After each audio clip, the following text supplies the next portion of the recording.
welcome back to the channel, Championship Collector. Today we're just going to do a quick unboxing, nothing too heavy, of the brand new McFarlane figures Kingdom Come Batman, based on the designs by Alex Ross from the story written by Mark Waid from the mid to late 90s. Great book. If you haven't read it, standalone graphic novel, pick it up. If you have read it, then we can just keep going, because you know what we're doing. We're gonna do an unboxing, have a look. This isn't released yet. It's currently on pre-order on Amazon in the UK. There'll be a link in the description below.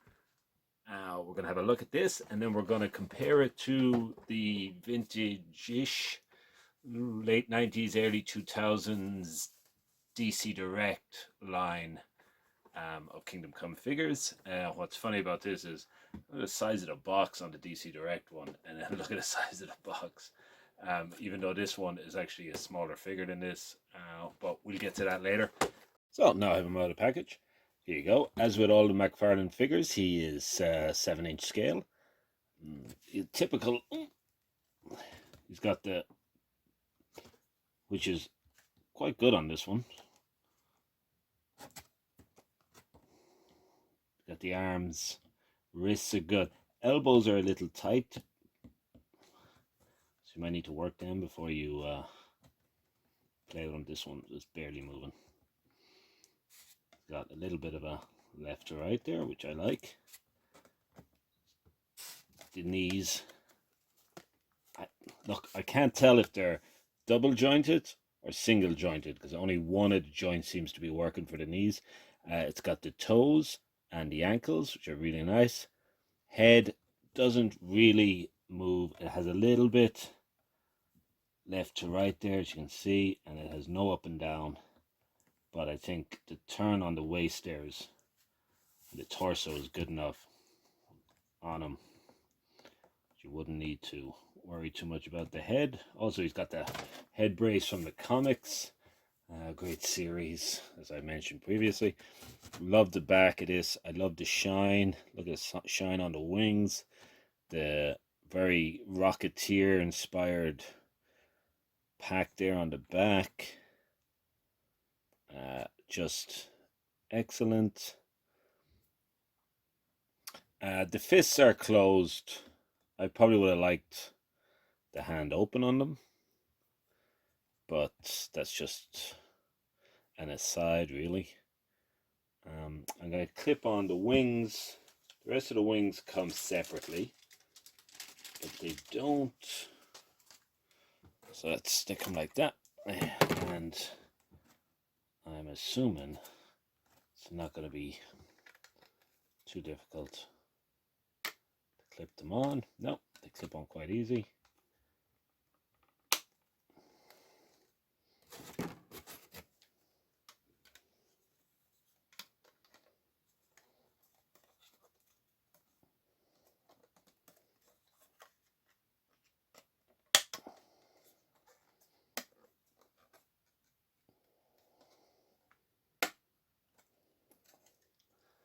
That's how he looks, fully winged out. I mean, that's excellent. It is just, I love that. The wings can close back in a little bit, but not, they don't fold completely. They don't close over him completely.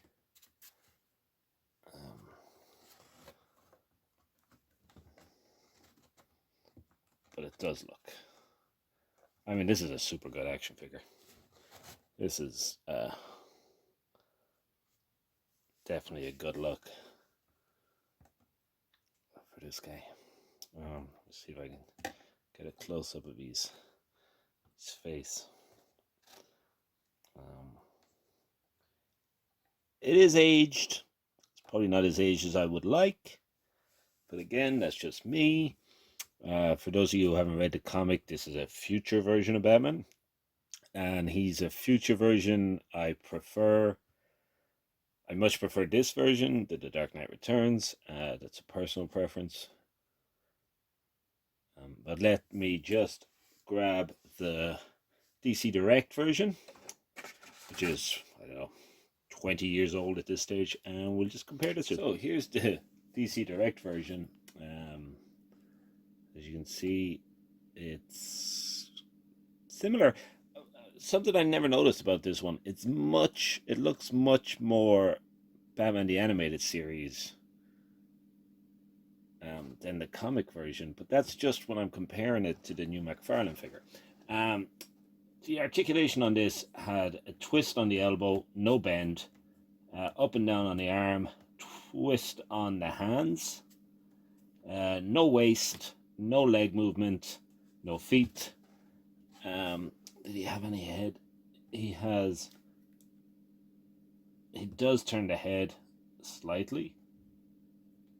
Like that could be just tight. It is. There you go.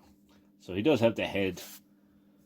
The wings collapse in better, I feel. I feel that the collapsible wings here are the higher point on this figure.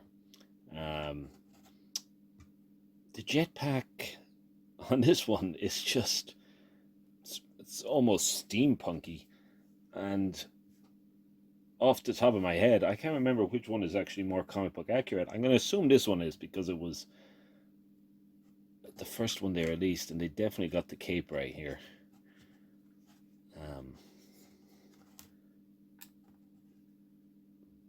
But let's just get a nice side-by-side comparison going here. The face on this one, again, he looks much more smug in this, I think, as he does in the comic. So here we have a side-by-side comparison, just to give you the height difference. I mean, McFarlane's the 7-inch, the DC Direct is a 6-inch. But I think the wingspan is pretty good on the Batman, on the McFarlane figure, but it's also really good on the DC Direct one. So I'll put one in front of the other. Yeah, that'll look better. So you can kind of see one goes up, one goes down. I definitely think the neck brace on the McFarlane figure is more comic accurate. I need to take a look at the comic to know which backpack is actually more comic accurate. Like I said, this one reminds me more of the Rocketeer. The DC Direct one is more Kingdom Come, is more steampunky. But I mean, that could have been, I don't know. The only advantage, in my opinion, is that the DC Direct ones, the wings collapse in over his body, which I think looks really cool. But the McFarlane one has it beat, I think, in every other aspect. It's just an awesome figure. So there you go. Thanks for watching.